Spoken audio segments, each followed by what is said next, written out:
السلام علیکم۔ عالم شاہ دونوں ہتھیلیاں آپس میں جوڑے ان پر تھوڑی ٹکائے بیٹھا تھا۔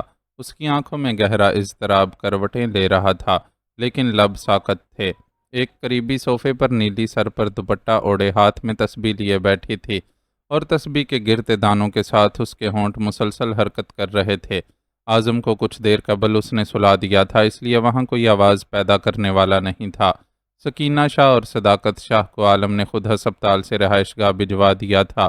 صورتحال اتنی سنگین تھی کہ کچھ نہیں کہا جا سکتا تھا کہ کب کیا ہو جائے۔ کسی بری خبر کے لیے خود کو ذہنی طور پر کتنا ہی تیار کرتا۔ اسے معلوم تھا کہ اگر کوئی بری خبر سننی پڑ گئی تو اسے خود اپنے آپ کو سنبھالنے کے لیے بھی مہلت درکار ہوگی۔ ایسے میں وہ ان دونوں کو کیسے سنبھالتا؟ اس لیے وہی ہسپتال کی طرف سے اجازت نہ ہونے کا پرانا بہانہ بنا کر انہیں وہاں سے روانہ کر دیا تھا۔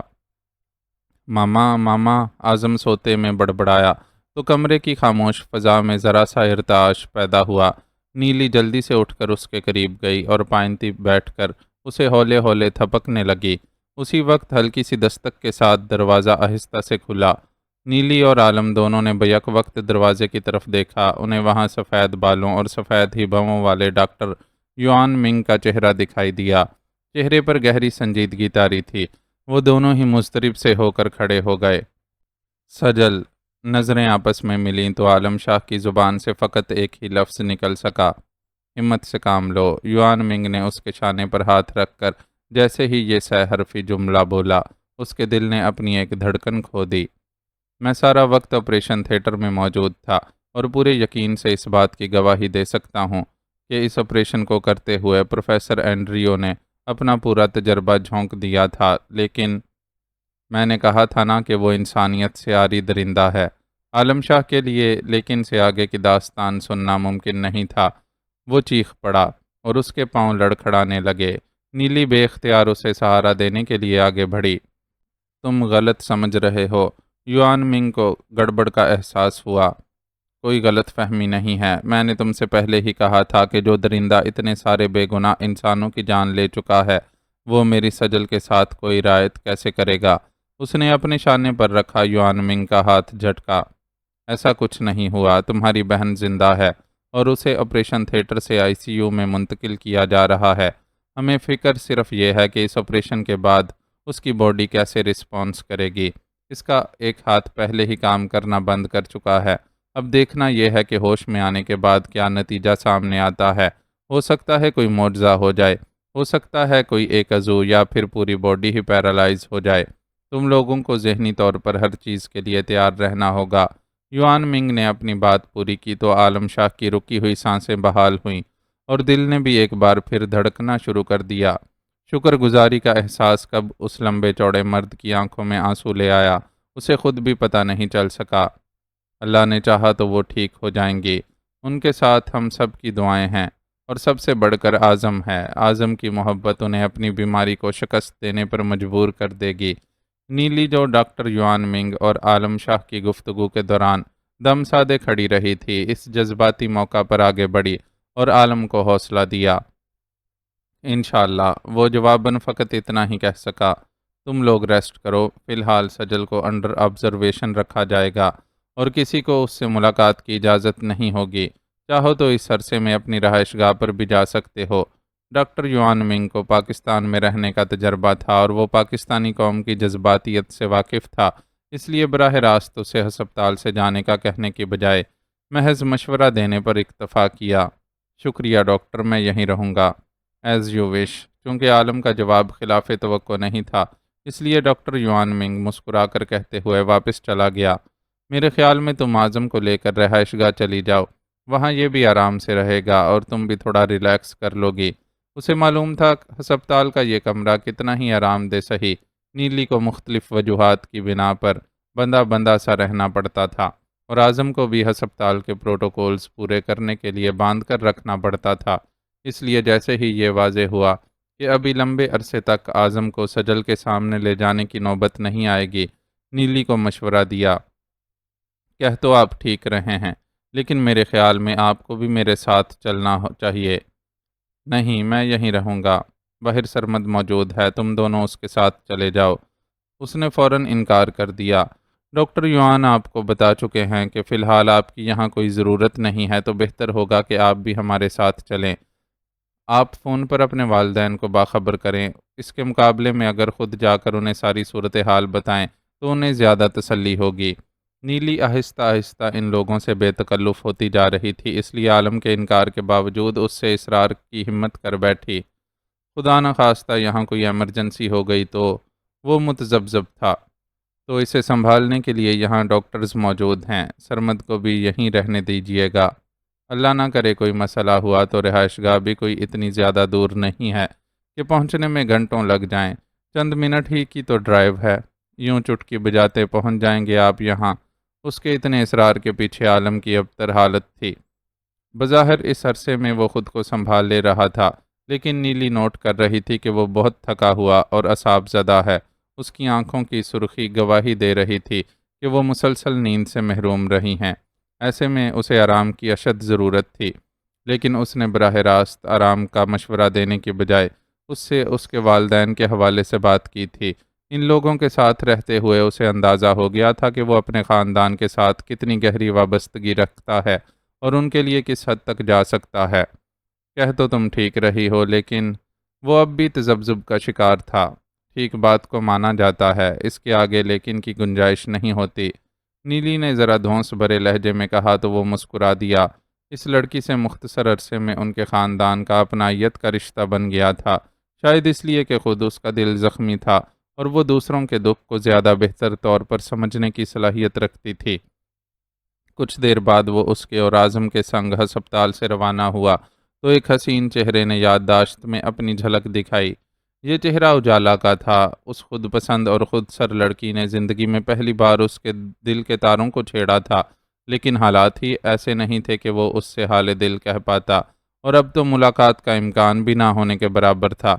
بالفرض ملاقات ہو بھی جاتی تو وہ اس سے اپنے دل کا حال نہیں کہہ سکتا تھا کہ تعلق اس گھرانے سے تھا جس نے سجل کی زندگی برباد کرنے میں کوئی کسر نہیں چھوڑی تھی۔ ان میں سے کسی بھی فرد کو دوبارہ سجل کے سامنے لا کر وہ اس کو دکھ نہیں دے سکتا تھا، اس لیے بہتر تھا کہ دل میں پھوٹنے والی اس کرن کو وہیں بجھا کر راکھ کر دیتا۔ شاید وہ لاشعوری طور پر ایسا کر بھی رہا تھا، لیکن پھر جانے کیوں آج وہ یاد آ گئی تھی۔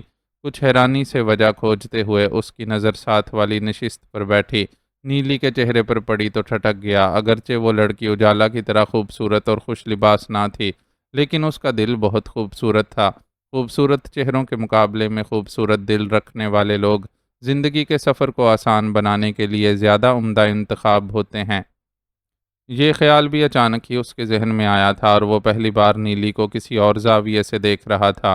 اس کی بدلتی سوچ سے بے نیاز وہ کھڑکی سے باہر دیکھتی بے خیالی میں اپنی گود میں سوئے ہوئے اعظم کو تھپکتی جا رہی تھی۔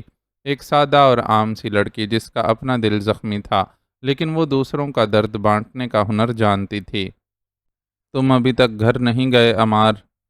بینجامن کی عادت تھی دکان بند ہونے کے بعد بھی بہت دیر تک وہاں ٹھہرتا تھا۔ حساب کتاب، دکان کی سیٹنگ، ملنے والے آرڈرز کا جائزہ لینا، یہ سارے کام وہ سب کے جانے کے بعد فرصت میں ضرور نمٹاتا تھا، اور جس دن جس سے جہاں جو غلطی ہوتی تھی اگلے دن اس کی گوشمالی بھی ضرور ہوتی تھی۔ شاید یہ اس کے کامیاب کاروباری ہونے کا ایک راز تھا کہ وہ ہمیشہ نوازشیں سو پر حساب پائی پائی کا والے اصول پر عمل پیرا رہتا تھا۔ اس کے ملازمین اس کی سخاوت کے معترف رہتے تھے، لیکن انہیں یہ بات بھی اچھی طرح معلوم تھی کہ کام میں کوئی کوتاہی اپنی شامت کو آواز دینے کے مترادف ہوگا۔ میں بس جانے ہی لگا تھا، اصل میں کچھ کام رہتا تھا تو میں نے سوچا نمٹا کر ہی جاؤں۔ وہ بینجامن کو تعظیم دینے کے لیے کھڑا ہو گیا۔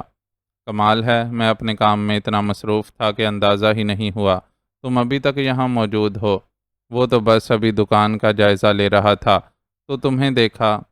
انہیں اس کی اب تک یہاں موجودگی پر حیرت ہو رہی تھی۔ یہ غلط بات ہے، آغا کیا سوچے گا کہ میں دوستی میں اس کے بیٹے کو رعایت دینے کے بجائے اس سے ضرورت سے زیادہ کام لے رہا ہوں۔ آغا جان ایسا کچھ نہیں سوچیں گے، انہوں نے خود مجھے سختی سے ہدایت کر رکھی ہے کہ محنت سے دل لگا کر کام کرنا، کوئی کمی بیشی ہوئی تو بینجامن سے پہلے میں تمہارے کان کھینچوں گا۔ اس نے اتنی سادگی سے یہ بات بتائی کہ بینجامن ہنس پڑا، لیکن پھر سنجیدہ ہوتے ہوئے بولا، تمہارے پیرنٹس نے تمہارے بنا بہت لمبا ٹائم کاٹا ہے، کوشش کیا کرو کہ انہیں زیادہ ٹائم دو۔ جی مجھے احساس ہے اس بات کا، لیکن آج وہ دونوں چاچا شیر خان کے ہاں انوائٹڈ تھے تو مجھے ان کی فکر نہیں تھی۔ اس نے بینجامن کی نصیحت کے جواب میں وضاحت پیش کی۔ حاجی شیر خان کی بات کر رہے ہو نا، جس کی ایک بیٹی کسی بڑے شہر میں رہ کر پڑھ رہی ہے؟ بینجامن کو آغا گل کے سارے میل جول والوں کا پتہ تھا۔ جی جی وہی، اس نے تصدیق کی۔ کہیں تمہاری ڈیٹ فکس کرنے تو نہیں گئے وہاں، جو تم شرما کر یہاں چھپے بیٹھے ہو؟ بینجامن واقعی واقف حال تھا، چنانچہ مزے سے اسے چھیڑا۔ ایسا کچھ ہوتا تو آغا جان آپ کو ضرور بتاتے، وہ تو بس ان کی بڑی بیٹی سسرال واپس جا رہی تھی تو انہوں نے یوں ہی دعوت رکھ لی۔ بینجامن کی چھیڑ چھاڑ کا اس نے نہایت سنجیدگی سے جواب دیا۔ اس یوں ہی سی دعوت میں تمہاری شرکت پر پابندی تھی کیا؟ بینجامن اس کی سنجیدگی کے باوجود باز نہیں آیا تھا۔ میں کیا کرتا وہاں جا کر، میری عمر کا کوئی لڑکا تو ہے نہیں وہاں۔ اس نے اپنا انداز برقرار رکھا۔ ویری بورنگ، جب میری انگیجمنٹ ہوئی تھی تو میں بہانے سے میری کے گھر جاتا تھا۔ ہم آج بھی اس دور کو یاد کر کے ہنستے ہیں۔ انہیں اس سے بات کرنے میں لطف آ رہا تھا۔ میرے اور آپ کے حالات میں بہت فرق ہے، میں کسی عام آدمی کی طرح لائف انجوائے نہیں کر سکتا۔ اس کے لہجے میں خود بخود اداسی گھل گئی، جسے محسوس کر کے بینجامن تھوڑا سا شرمندہ ہو گیا۔ سوری مین، واقعی میموری لاس کی وجہ سے تمہارے لیے کافی مشکل رہتی ہوگی۔ شاید ابھی تو تمہارا دماغ بہت سے لوگوں اور رشتوں کو ایکسیپٹ ہی نہ کر رہا ہو۔ اٹس اوکے انکل، آپ سوری کہہ کر مجھے شرمندہ نہ کریں۔ اوکے نہیں کرتا، پر ایک شرط پر۔ کیسی شرط؟ وہ حیران ہوا۔ تم ڈنر میرے ساتھ کرو گے، میں ماریا سے اپنی فیوریٹ ڈش کی فرمائش کر کے آیا ہوں۔ لیکن وہ تذبذب کا شکار ہوا۔ کوئی لیکن ویکن نہیں، میری بات ماننا ہے، ورنہ۔ انہوں نے ورنہ سے آگے جملہ ادھورا چھوڑ دیا۔ اچھا چلیں، جیسے آپ کی مرضی۔ بالآخر اسے ہتھیار ڈالنے پڑے۔ بینجامن کا کشادہ سا گھر دکان کے پیچھے ہی تھا، اور دکان کے اندر سے ہی ایک راستہ گھر میں بھی جاتا تھا۔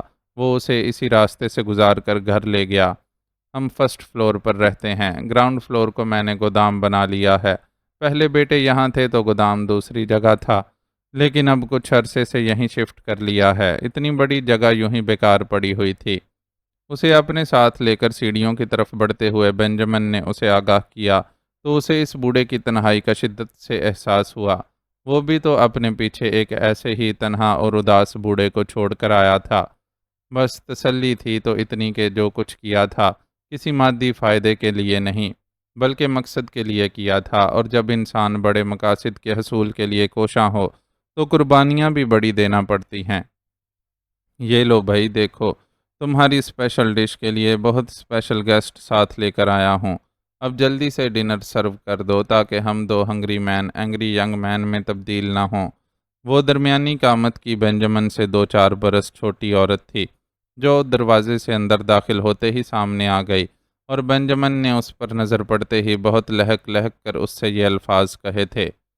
تم آج لیٹ ہو ڈارلنگ، اور سرونٹ آف کر کے جا چکا ہے۔ تم تو جانتے ہی ہو کہ ایسی سچویشن میں ہمارے درمیان کیا ڈیل ہو چکی ہے۔ مسز ماریا بینجامن نے پہلے اسے ایک استقبالی مسکراہٹ سے نوازا، پھر اپنے شوہر سے مخاطب ہوئی۔ مطلب آج ڈنر سرو کرنے کی میری باری ہے؟ بینجامن نے معصوم سی شکل بنائی۔ نو ڈارلنگ، ڈنر تو میں ہی سرو کروں گی۔ تمہاری آج کھانے کے بعد ڈش واشنگ کی ٹرن ہے۔ ماریا کے لہجے میں لطف لینے والی کیفیت تھی۔ کیا سچ مچ؟ بینجامن نے معصوم شکل بنائی۔ میں کبھی جھوٹ نہیں بولتی۔ ماریا کی آنکھوں میں شرارت اور شوخی تھی۔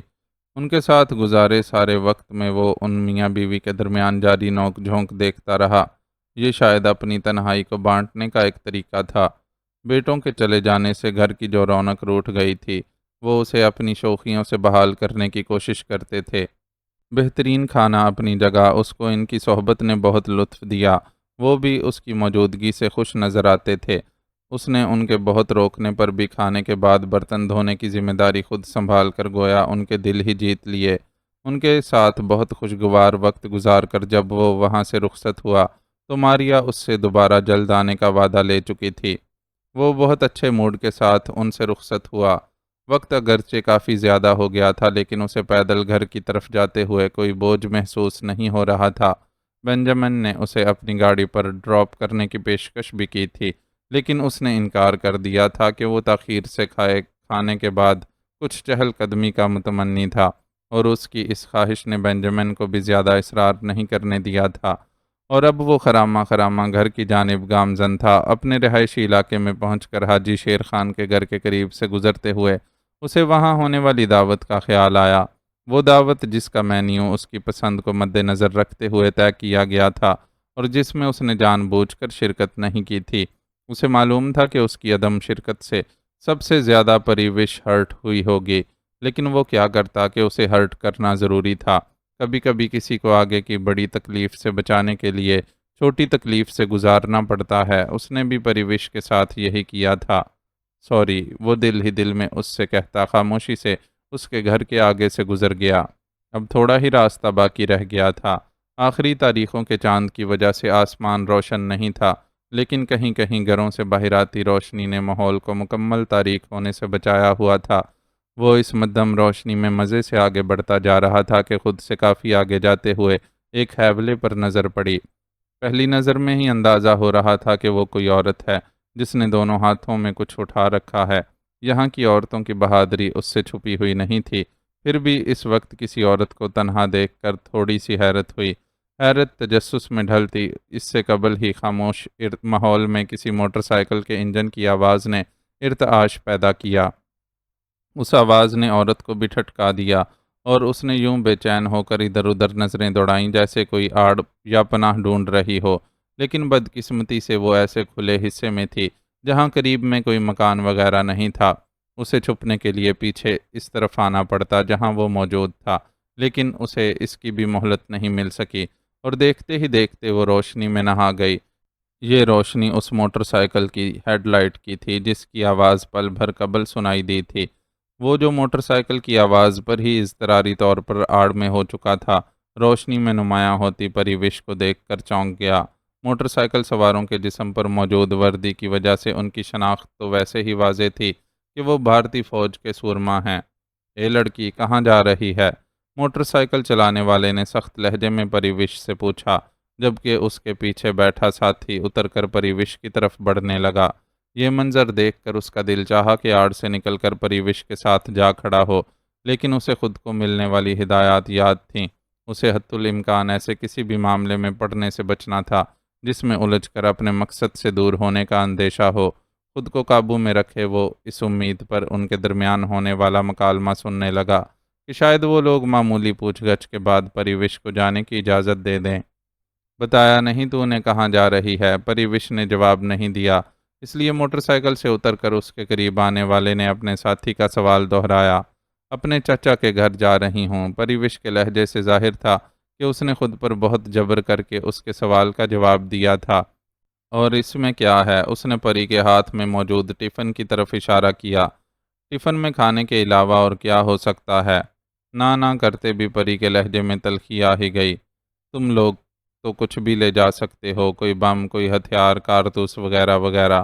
جواباً اس کا لہجہ بھی زہریلا ہو گیا، پھر اس کے ہاتھ سے ٹفن چھینتے ہوئے بولا، لا دے چیک کروں تو اس سمے کس فوڈ پانڈا سروس پر نکلی ہوئی ہے؟ پریوش نے ہلکی سی مزاحمت کے بعد ٹفن چھوڑ دیا۔ ارے واہ، خوشبو تو بڑی خطرناک آ رہی ہے۔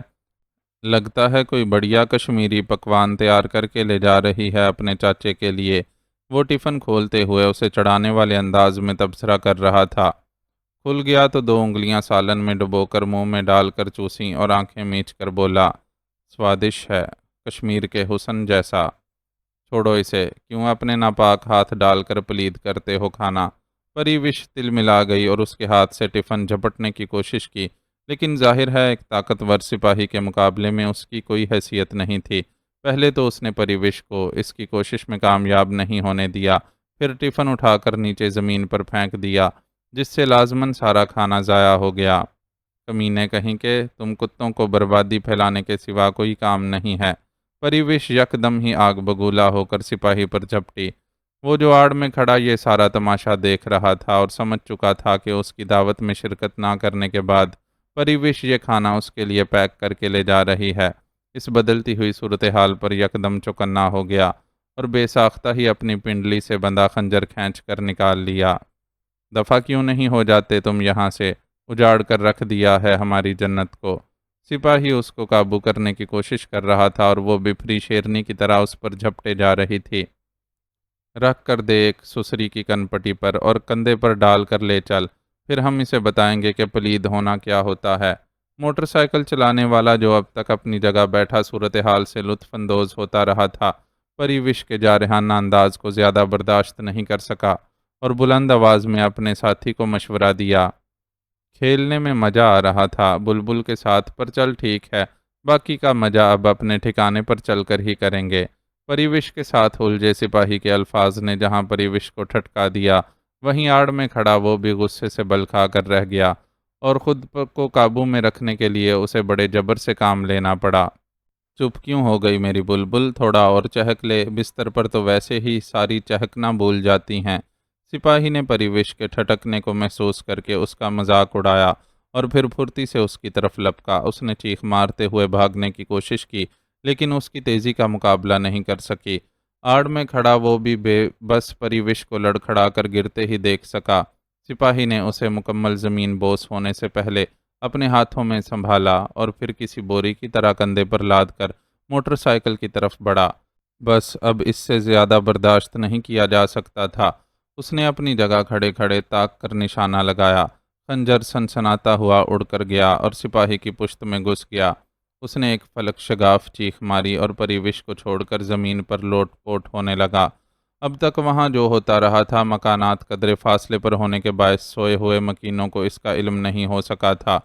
سپاہی کی بلند چیخ نے ان کی نیندوں میں خلل ڈالا اور اکا دکا مکانات میں بیداری کے آثار نمودار ہوئے۔ ابھی تک موٹر سائیکل پر ہی سوار زخمی سپاہی کے ساتھی نے صورتحال بگڑتے دیکھی تو بوکھلا کر اپنا پسٹل نکالا اور پے در پے کئی فضائی فائر کر ڈالے۔ فائرنگ کی آواز نے باقی ماندہ سوئے ہوں کو بھی نیند سے بیدار کر دیا اور بند لائٹیں، کھڑکیاں اور دروازے کھلنے لگے۔ موٹر سائیکل سوار کو موت سر پر نظر آئی تو زخمی ساتھی کو اس کے حال پر چھوڑ کر موٹر سائیکل کو ریس دی اور وہاں سے رفو چکر ہو گیا۔ اس کے لیے بھی مزید وہاں رکنا ممکن نہیں تھا، چنانچہ پلٹا اور لمبے لمبے ڈگ بھرتا ہوا اس مقام سے دور ہٹتا چلا گیا۔ پریوش کے بارے میں اسے اطمینان تھا کہ اہل علاقہ خود اسے اس کے گھر پہنچا دیں گے۔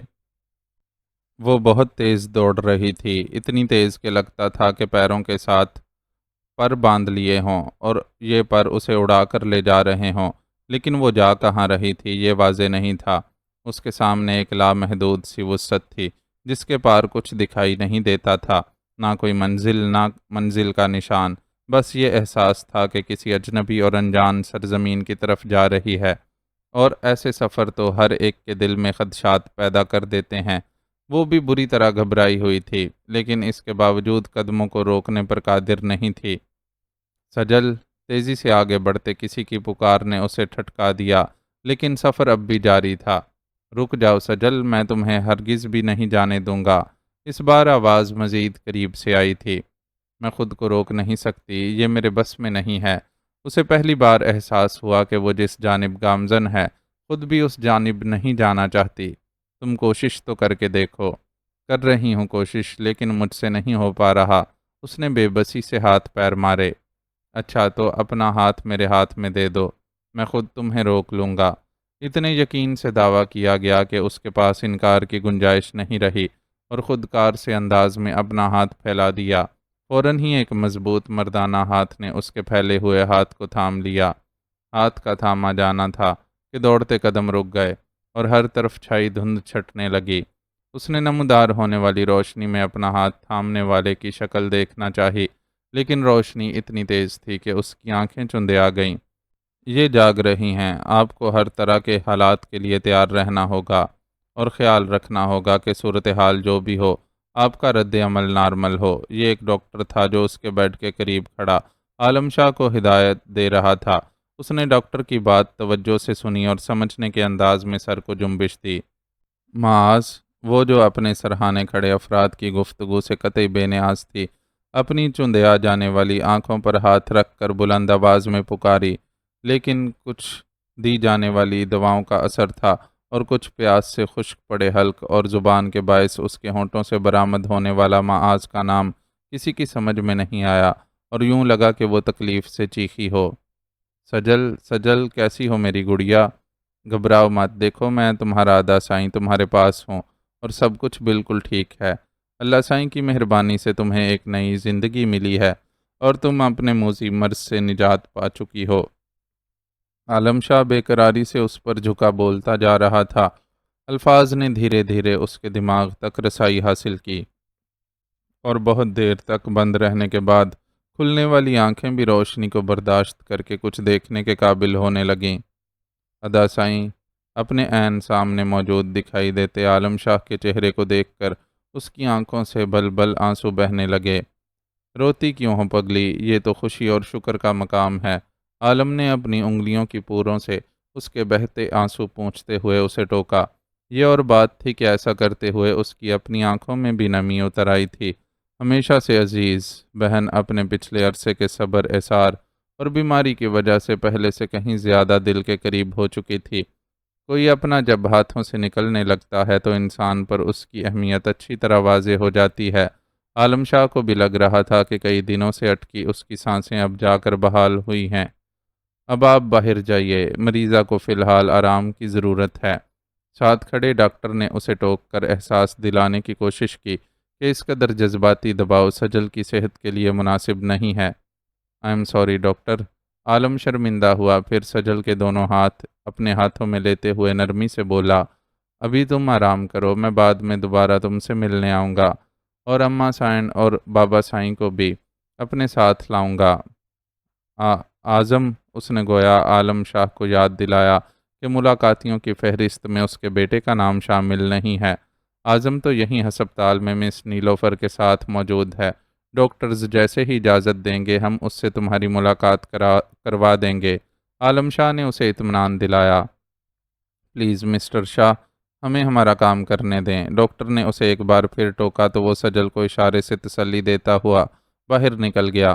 ان کے لیے مخصوص کمرے میں نیلی اعظم کو کچھ کھلانے کی کوشش کر رہی تھی اور وہ نخرے دکھا رہا تھا۔ کیسی ہیں سجل؟ انہیں مکمل ہوش آ گیا؟ کیا کہتے ہیں ڈاکٹرز ان کے بارے میں؟ عالم کی شکل دیکھتے ہی اس نے جس طرح تابڑ توڑ سوالات شروع کیے، اس سے ظاہر تھا کہ وہ بھی مسلسل سجل کے لیے فکر مند رہی ہے۔ وہ بہتر ہے، اسے ہوش آ گیا ہے اور میری اس سے تھوڑی بات چیت بھی ہوئی ہے۔ میرے حساب سے مینٹلی تو وہ بالکل ٹھیک ہے۔ اب دیکھنا یہ ہے کہ ڈاکٹرز مکمل چیک اپ کے بعد کیا رائے دیتے ہیں۔ آپ فکر نہ کریں، اللہ نے چاہا تو سب ٹھیک ہوگا۔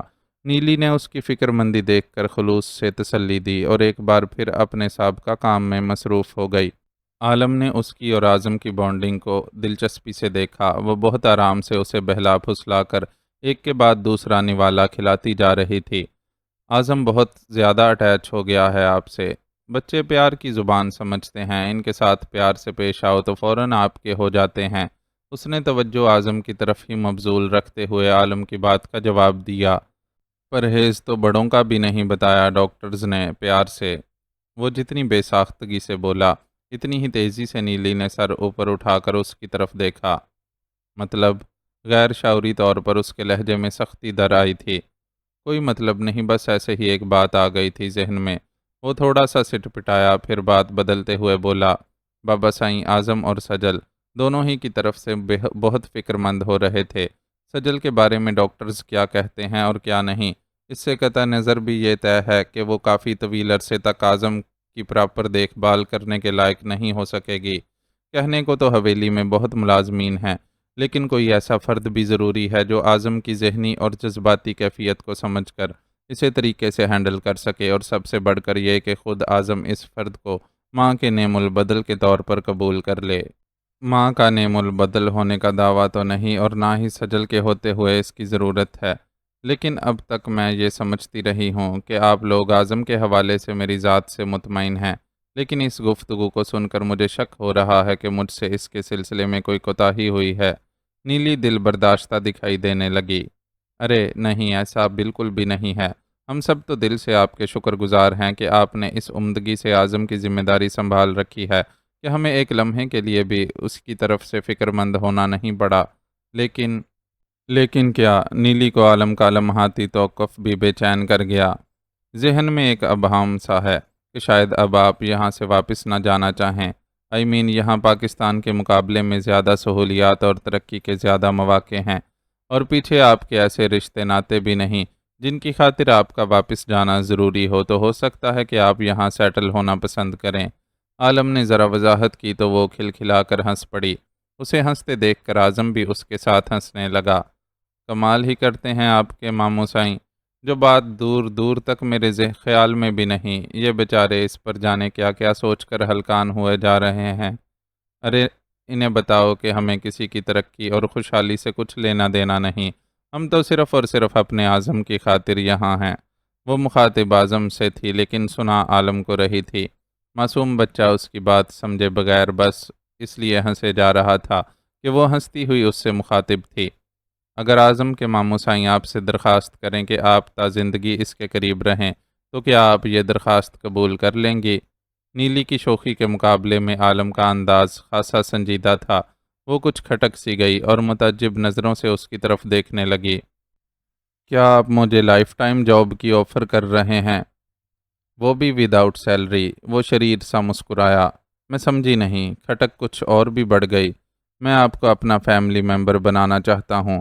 فیملی ممبر کو اس کے حقوق دیے جاتے ہیں، سیلری نہیں۔ جو کچھ کہنا ہے کھل کر کہیں، یوں اشاروں کنایوں میں بات کرنا مجھے پسند نہیں۔ نیلی کے ماتھے پر بل آ گیا۔ میں آپ کو پرپوز کر رہا ہوں خاتون، ول یو میری می؟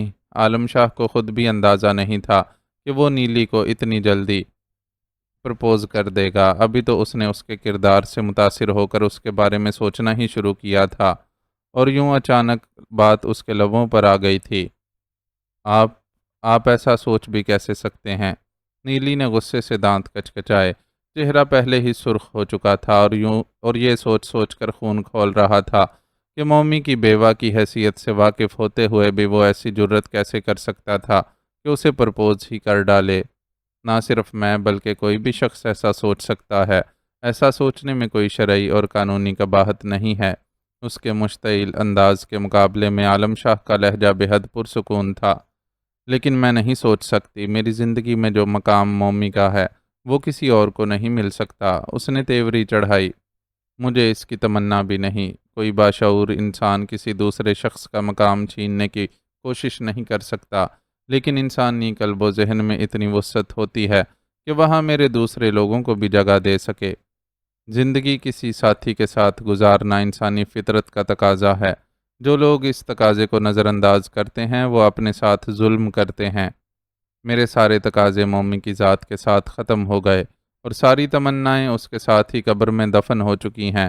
عالم کے دلائل کے جواب میں اس کے پاس تل ملاحٹ کے سوا کچھ نہیں تھا۔ یہ محض ایک جذباتی مکالمہ ہے جو کسی 3 گھنٹے کی فلم میں تو ناظرین کو تالیاں بجانے پر مجبور کر سکتا ہے، لیکن حقیقی زندگی میں اس پر عمل کرنے کی کوشش کرنے والوں کے حصے میں زخموں اور پچھتاووں کے سوا کچھ نہیں آتا۔ عالم شاہ پر اس کے جذباتی رد عمل کا کوئی اثر نہیں ہو رہا تھا۔ فضا کچھ ایسی بن گئی تھی کہ ناسمجھ اعظم بھی دم سادے ٹکر ٹکر دونوں کی شکلیں دیکھ رہا تھا۔ یوں ہی صحیح، لیکن یہ میری زندگی ہے اور مجھے پورا حق ہے کہ اس بات کا فیصلہ کر سکوں کہ مجھے اسے کیسے گزارنا ہے۔ وہ اپنی ضد پر اڑی ہوئی تھی۔ مجھے آپ کا حق تسلیم ہے اور میں آپ کے ہر فیصلے کا احترام بھی کرتا ہوں، لیکن میری آپ سے گزارش ہے کہ فیصلہ کرنے میں جلد بازی سے کام نہ لیں۔ پہلے اس بارے میں اچھی طرح غور و خوض کریں اور چاہیں تو اپنے کسی دوست یا خیر خواہ سے مشورہ بھی لے لیں۔ عالم شاہ کو خود بھی نہیں معلوم تھا کہ وہ اتنے تحمل کا مظاہرہ کرنے کی بھی صلاحیت رکھتا ہے۔ یہ اس کا تحمل ہی تھا کہ نیلی مزید سخت رد عمل کا مظاہرہ نہیں کر سکی۔ اس موقع پر میں آپ کو اپنے بارے میں یہ وضاحت بھی دینا چاہتا ہوں کہ میرے دل کا کاغذ بھی بالکل کورا نہیں ہے۔ اس کاغذ پر بھی کسی کا نقش ثبت ہوا ہے، لیکن زندگی نے مجھے یہ بات سکھائی ہے کہ یہ ضروری نہیں کہ دل میں جگہ پانے والوں کے لیے زندگی میں بھی جگہ بن سکے۔ وجہ کوئی بھی بن سکتی ہے، لیکن جب محبوب سے جدا رہنا مرکوم ہو جائے تو عقل کا تقاضا ہے کہ کسی ایسے اچھے انسان کو اپنے لیے چن لیا جائے جو زندگی کی طویل مسافت کو آپ کے لیے آسان بنا دے۔ میں نے آپ کے اندر وہ خوبیاں دیکھی ہیں جو میری زندگی کو آسان کر سکتی ہیں۔ آپ بھی انکار یا اقرار سے پہلے میری ان خوبیوں کو کھوجیں اور پھر کوئی فیصلہ سنائیں۔ بہت دھیمے لہجے میں اسے یہ سب سمجھا کر وہ اس کے کچھ بھی کہنے سے قبل کمرے سے باہر نکل گیا۔ نیلی گمسم سی دوبارہ اعظم کو کھانا کھلانے لگی۔ وہ اتنی ڈسٹرب تھی کہ عالم کے پرپوزل کے بارے میں کچھ سوچ نہیں پا رہی تھی، لیکن یہ بھی حقیقت تھی کہ وہ اب غصے میں نہیں تھی، اور یہ بہت اچھی علامت تھی۔ غصہ انسان سے غلط اور جذباتی فیصلے کرواتا ہے۔ وہ اپنی موجودہ سٹیج سے گزر جانے کے بعد جو بھی فیصلہ کرتی، اس میں غلطی کا امکان کم ہوتا۔ یہ اچھا نہیں ہوا، بالکل بھی اچھا نہیں ہوا۔ اس کے پاس اتنی رات گئے، بینجامن کے گھر واپس جانے کے سوا کوئی راستہ نہیں تھا۔ بینجامن جو کہ شب خوابی کا لباس زیب تن کر چکا تھا اور بستر سے اٹھ کر آیا تھا، اسے دوبارہ اپنے دروازے پر دیکھ کر ٹھٹک گیا تھا، لیکن باہر ہی کسی قسم کے سوال جواب کرنے کی بجائے اسے اندر بلا لیا تھا۔ اس نے بینجامن کے ڈرائنگ روم میں بیٹھ کر اسے سب کچھ سچ سچ بتا ڈالا، جسے سن کر بینجامن پریشانی میں ڈوب گیا۔ میرے پاس اس کے سوا کوئی چارہ نہیں تھا۔ اگر میں ایسا نہ کرتا تو وہ درندے پریوش کو اٹھا کر لے جاتے۔ وہ خود بھی مضطرب تھا۔ میں سمجھتا ہوں، میں یہ سب سمجھتا ہوں، لیکن میں اس ری ایکشن سے ڈر رہا ہوں جو اپنے ایک سپاہی پر حملہ ہونے کے بعد انڈین آرمی کی طرف سے آئے گا۔ میں اقلیتی آبادی میں سے ہوں اور by the grace of God اچھی پوزیشن پر بھی ہوں، اس لیے انڈینز کو مجھ سے کوئی ایشو نہیں ہے۔ میرے دوستوں میں ہندو اور مسلم دونوں شامل ہیں، لیکن میں انصاف سے کام لوں تو یہ بات بالکل صاف ہے کہ انڈین فورسز مسلمانوں پر چڑھائی کا کوئی چانس مس نہیں کرتی۔ یہ واقعہ بھی انہیں بری طرح بھڑکا دے گا اور وہ ہر ممکن کوشش کریں گے کہ مجرم ان کے ہاتھ آ جائے۔ بینجامن وہاں کا رہائشی تھا اور اسے بھارتی فوج کے سارے ظلم و ستم کا علم تھا، اس لیے اس کی فکر مندی بجا تھی۔ آغا جان میرے لیے پریشان ہو رہے ہوں گے، کیا انہیں کال کر کے میری خیریت کی اطلاع دی جا سکتی ہے؟ تشویش اسے بھی تھی کہ جو کچھ کر آیا تھا اس کی وجہ سے بہت کچھ تباہ ہو سکتا تھا۔ اس کے اس جذباتی رد عمل نے اس سب کو خطرے میں ڈال دیا تھا جس کے لیے پوری پلاننگ کر کے وہ یہاں آیا تھا۔ آغا گل کو فون کرنے کے پیچھے بھی یہ خواہش تھی کہ کوئی رابطہ ہو تو حالات سے آگہی ہو۔ بالکل بھی نہیں۔ اگر ہماری کال پکڑی گئی تو تم سیدھے شک کی زد میں آؤ گے۔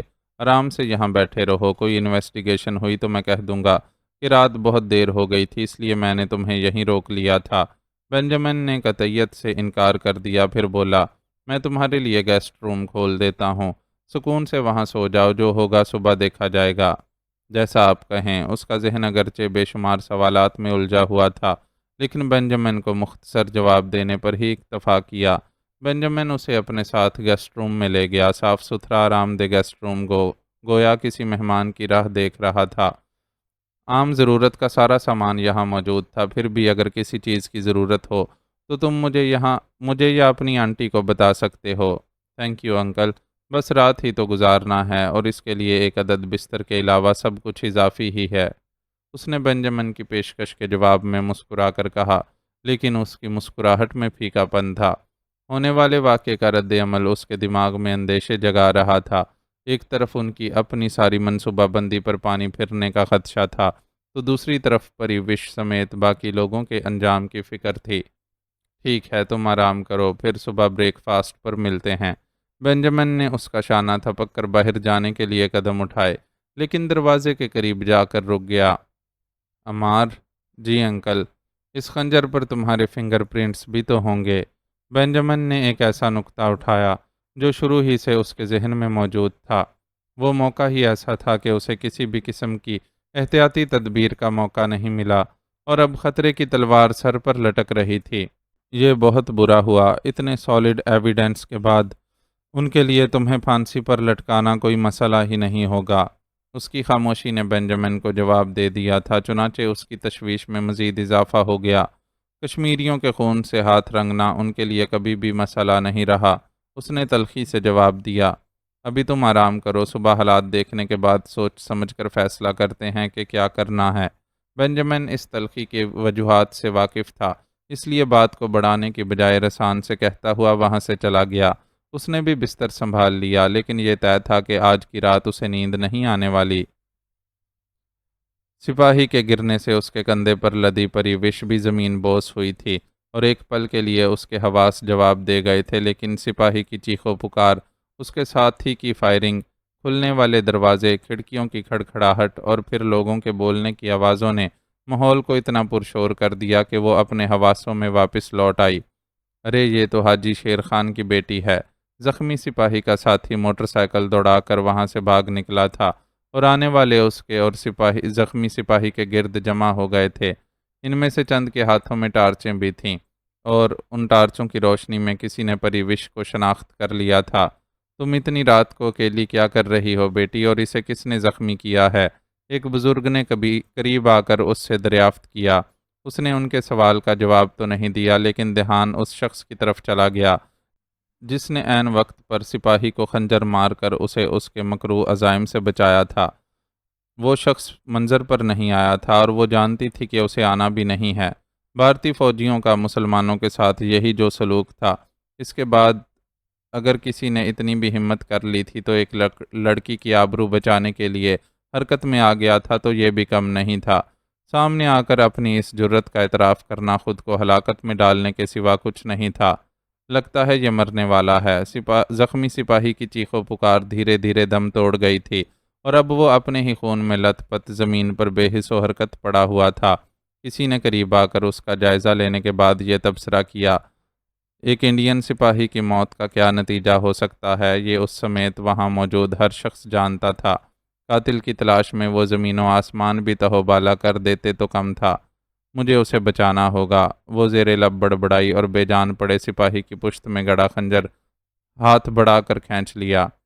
خنجر کھینچنا تھا کہ اس کے زخم سے پہلے سے کہیں زیادہ تیزی سے خون بہنے لگا۔ اس نے اس بہتے خون کی پرواہ کیے بغیر خنجر کو اپنی اوڑھنی سے صاف کرنا شروع کر دیا۔ اس کی اوڑھنی پر خون کے دبے پڑ گئے، لیکن ان دبوں سے بے نیاز وہ خنجر کو رگڑ رگڑ کر صاف کرتی رہی اور اسے اس وقت ہی ہاتھ سے چھوڑا جب یہ اطمینان ہو گیا کہ خنجر سے اجنبی محسن کے فنگر پرنٹس مٹ چکے ہوں گے۔ چلو بیٹی، میں تمہیں تمہارے گھر چھوڑاؤں، تمہارا مزید یہاں رکنا مناسب نہیں ہے۔ وہ بزرگ جو پہلے اس سے مخاطب ہوئے تھے، انہوں نے ہی دوبارہ اس سے کہا تو اس بار وہ خاموشی سے اٹھ کھڑی ہوئی اور اپنی اوڑھنی سنبھالتے ہوئے ان کے پیچھے چل پڑی۔ ہجوم بھی چھٹنا شروع ہو گیا۔ وہ سب ہی تشویش کا شکار تھے اور اس واقعے کے سخت رد عمل کے بارے میں سوچ رہے تھے۔ پریوش، کیا ہو گیا بیٹی؟ یہ سب کیا ہو گیا اور تم یہاں کیسے؟ ابھی اس نے بزرگ کے ساتھ گھر واپسی کا آدھا راستہ ہی طے کیا تھا کہ حاجی شیر خان ایک نوجوان کے ساتھ بدحواسی کے عالم میں تیز تیز چلتا نمودار ہوا اور پریوش کے دونوں شانے تھام کر پریشانی سے پوچھنے لگا، میں آغا جان کے گھر جا رہی تھی بابا، عمار دعوت میں نہیں آیا تھا تو اس کے لیے کھانا پہنچانے۔ اس نے باپ کے سوال کا جواب دیا اور پھوٹ پھوٹ کر رونے لگی۔ مجھ سے کہہ دیا ہوتا بیٹی۔ حاجی شیر خان بیٹی کی اس حماقت پر اسے سرزنش بھی نہیں کر سکا اور بے بس سے انداز میں اتنا ہی کہا۔ وہ ایک باشعور آدمی تھا جس کے لیے سمجھنا مشکل نہیں تھا کہ یہ ایک کم عمر لڑکی کا جذباتی اقدام تھا جس کے لیے اسے کچھ بھی کہنا بیکار تھا۔ پریوش کو بھی اب اپنی حماقت کا احساس ہو رہا تھا۔ اصل میں عمار کے دعوت میں شریک نہ ہونے پر وہ بہت رنجیدہ ہوئی تھی۔ تھوڑی سی امید تھی کہ دیر سے ہی صحیح وہ آ جائے گا، لیکن پہلے گلوش اور اس کا خاوند اور پھر آغا گل اور زرمینہ بی بی رخصت ہو گئے، پر عمار نے اپنی جھلک نہ دکھلائی۔ مہمانوں کے رخصت ہونے کے بعد اس نے سارا پھیلاوا سمیٹا، برتن دھو دھلا کر باورچی خانہ صاف کیا اور بچے ہوئے کھانے کو محفوظ کرنے کے بعد بستر پر آ لیٹی، لیکن نیند کا تو کوئی نام و نشان ہی نہیں تھا۔ دن بھر ماں کے ساتھ مل کر کام نمٹاتے ہوئے کھانے پینے کا ہوش نہیں رہا تھا اور دعوت میں عمار کے آنے کے انتظار میں نہیں کھایا تھا۔ سب کے بلاوے پر بھوک نہ ہونے اور کاموں کا بہانہ بناتی رہی تھی اور اب بستر پر لیٹی تھی تو خالی پیٹ دعائیاں دے رہا تھا۔ پیٹ کی دعائیوں پر دل کی دعائیاں غالب تھیں۔ ناقدری کا احساس کبھی آنکھیں بھگو دیتا تھا تو کبھی وجود میں تیش کروٹیں لینے لگتا تھا۔ غم و غصے کی اس ملی جلی کیفیت نے اسے وقت کا خیال کیے بغیر بستر چھوڑ کر کھڑے ہونے اور گھر سے نکلنے پر مجبور کر دیا تھا۔ وہ دعوت میں تیار کیے جانے والے سارے کھانے ایک بڑے سے ٹفن میں پیک کر کے اپنے ساتھ لے گئی تھی کہ انہیں عمار کو پیش کر کے اسے شرمندہ کرے گی اور اسے احساس دلائے گی کہ یہ اتنا سب کچھ جو اس کے لیے بطور خاص تیار کیا گیا تھا یوں ہی نہیں بن گیا تھا۔ اس سب کو بنانے میں اس کا بہت وقت اور محنت لگی تھی، لیکن اس سب کی نوبت ہی نہ آ سکی تھی اور راستے میں وہ پیش آ گیا جس کا اس نے گمان بھی نہیں کیا تھا۔ یہ وقت باتوں کا نہیں ہے حاجی صاحب، میں سب کچھ چھوڑ چھاڑ کر آپ کو اطلاع دینے اس لیے بھاگا آیا تھا کہ آپ جلد از جلد اپنے بچاؤ کے لیے کوئی قدم اٹھا سکیں۔ آپ سب جانتے ہیں کہ کچھ دیر میں یہاں کیا صورتحال ہوگی۔ بہتر ہوگا کہ اس سے پہلے آپ اپنے گھر والوں کے ساتھ یہاں سے نکل کر کسی محفوظ مقام پر چلے جائیں۔ حاجی شیر خان کے ساتھ آنے والے جوان نے دونوں باپ بیٹی کے مکالمے کو طول نہ پکڑنے دیا اور درمیان میں ہی انہیں ٹوک دیا۔ یہ بچہ بالکل ٹھیک کہہ رہا ہے شیر خان، تم بالکل بھی وقت ضائع نہ کرو اور اس بچی سمیت اپنے سب گھر والوں کو لے کر یہاں سے نکل جاؤ۔ پریوش کے ساتھ آنے والے بزرگ نے بھی نوجوان کی تائید کی۔ ہاں ہاں جاتا ہوں میں، آؤ پری بیٹا۔ بکھلایا ہوا شیر خان پریوش کو لے کر گھر کی طرف چل پڑا۔ گھر میں ماں اور اس کا چھوٹا بھائی پریشان بیٹھے تھے۔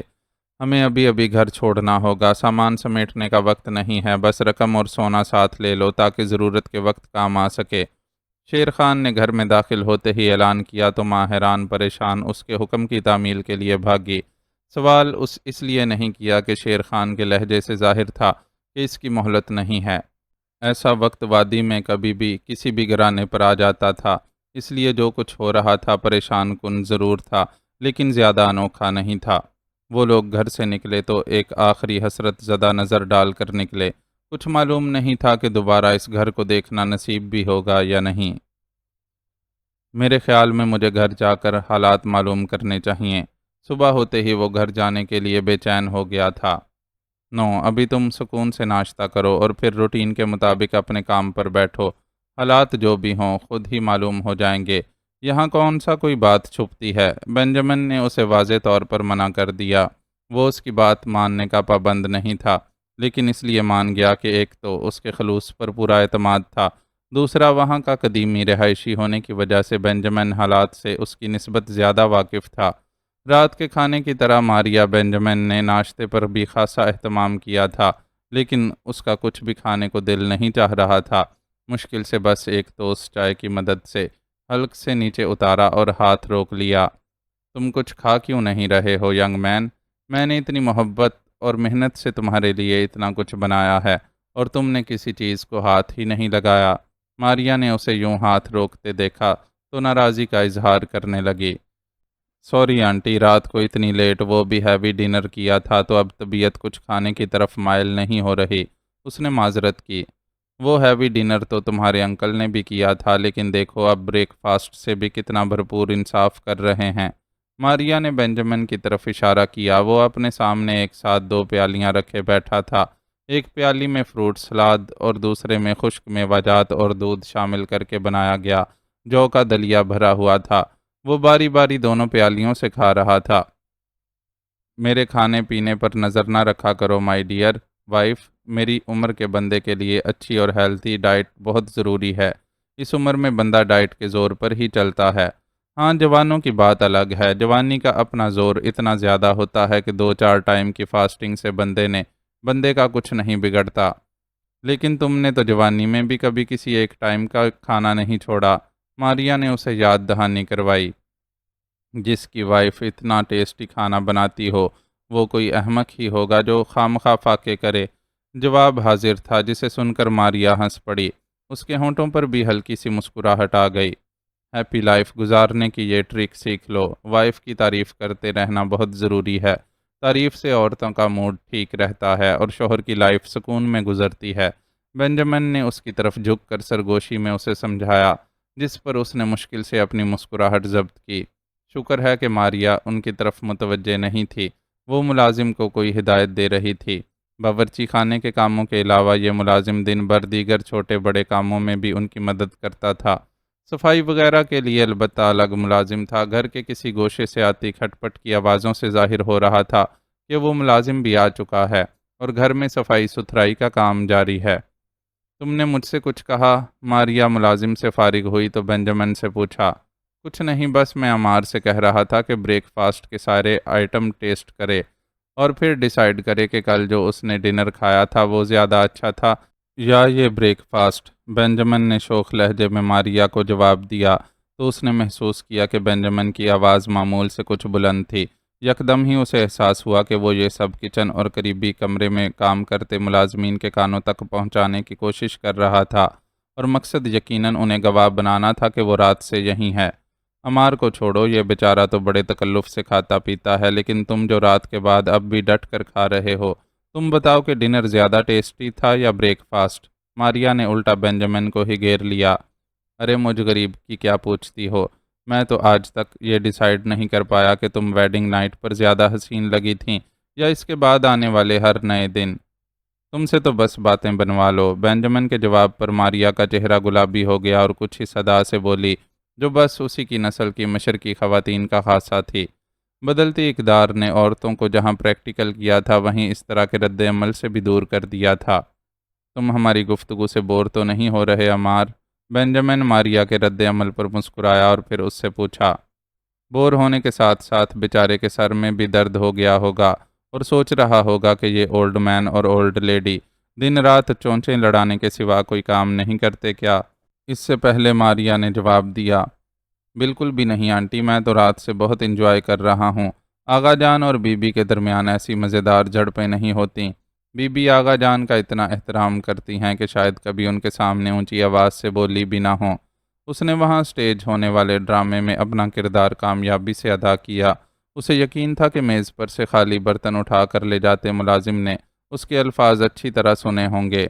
زرمینا بھابی کا تو سٹائل ہی الگ ہے۔ بینجامن نے ایک ٹھنڈی سانس بھری، اور انہی کو سوٹ بھی کرتا ہے۔ تم اتنی ٹھنڈی ٹھنڈی سانسیں بھر کر مجھے ان جیسی وائف بننے پر قائل نہیں کر سکتے۔